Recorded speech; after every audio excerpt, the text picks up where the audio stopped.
lovely state of Washington. It's known for the trees, the rain, the coffee, but did you know that we've also got a haunted ship in Everett?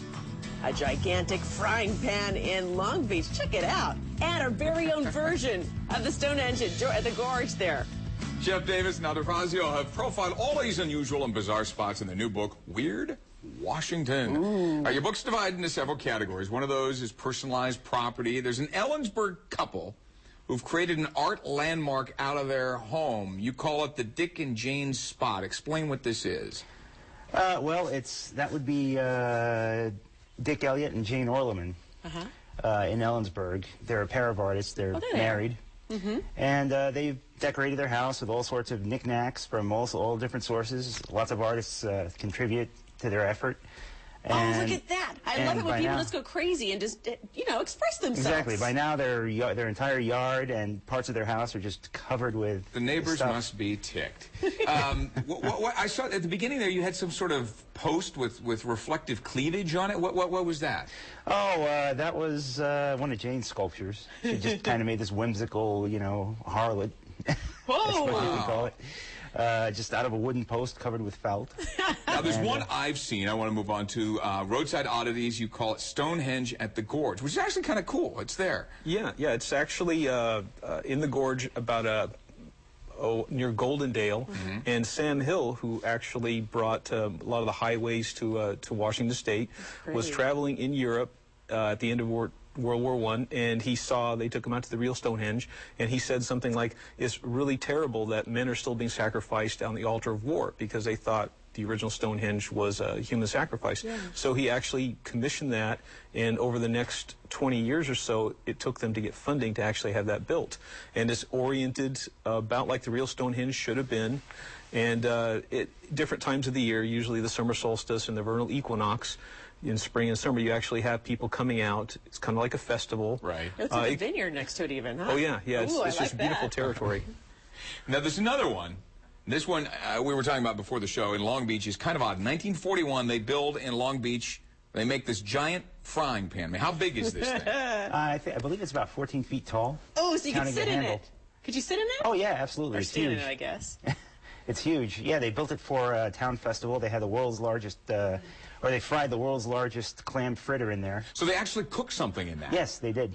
Wow. That is crazy. I would want to do the dishes. It'd take forever. Fremont's Lenin in Fremont. What is that? That was a statue of Lenin that was in Slovakia. When communism fell there, it was torn down, thrown in a junkyard for 5 years, and then a gentleman in Issaquah bought it as an investment in bronze. He was going to sell it. Unfortunately, he died soon after in some kind of accident, and his family was left with a 7-ton, Bolshevik in their yard. Lenin there. It looks cool. I'd go see it. Yeah, so Fremont, being Fremont, decided, hey, let's put it on the street corner until you sell it, and they haven't sold it yet. So it's just still sitting there? It's just still there waiting for a buyer. I've never seen so many of these. And now, you were saying you knew about the haunted castle. There's this Thornwood Castle in Tacoma, because you're from the Puyallup down there. What's that all about? Well, Thornwood Castle was built as like a showplace retirement home by Chester Thorne in the early 1900s, and he sent agents to Europe where they ended up buying bricks, stained glass windows, and all kinds of items. It's literally recycled material, and that staircase, I believe, dates to the 1400s. Ooh. And there's all kinds of artwork in there. That's a beautiful marble statue, and then after Thorne died, the family still owned it for a couple of decades, but it is passed through many hands, and it's now a bed and breakfast. And it's haunted? And it's haunted. Ooh, kids. Do you believe in that stuff? I think I do. I think it scares me, but I still. So you would be scared if your husband said, "Hey, let's go to the Thornwood Castle." You'd be scared. Yeah, would you go? Yeah, I wouldn't be scared. You're like Superman. You guys believe in that stuff? You go. You both do. I've been doing this for a couple of years, and yeah, I've had bizarre things happen to me, and at Thornwood Castle too. Ooh, we gotta all right, go. even scarier cemeteries. The Beacon Hill Cemetery. What is this? Oh, the Beacon Hill Cemetery. Yeah, that would be Comet Lodge Cemetery. Just that little thing right there. That's it.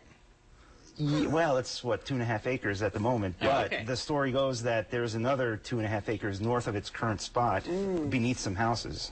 Oh, really? In other words, they built houses over the cemetery, never disinterred the bodies. Are those haunted? Supposedly they are, yes. So the bodies are angry underneath the house. Oh, yes, kind of like the movie Poltergeist. I'd be mad, too, if somebody parked on top of me. And the ghost ship Equator, what's that all about? Well, the Equator is actually in Everett, at the port of Everett, and that was a schooner that used to go to the South Pacific, and among the people who were on board there were Robert Louis Stevenson, who wrote Kidnapped. Oh, yeah. And not a lot of people know that. He died in Samoa. He didn't die in Scotland. And his ghost is supposed to haunt that, as well as one of the last kings of Hawaii actually knew him, and they had lunch aboard the ship before they left. It's kind of spooky up here in the Northwest. I had no idea. Yeah, you got the castles, you got the ship. It's called Weird Washington. Thanks, guys. Thanks for joining us. Thanks for having us. We'll be right back.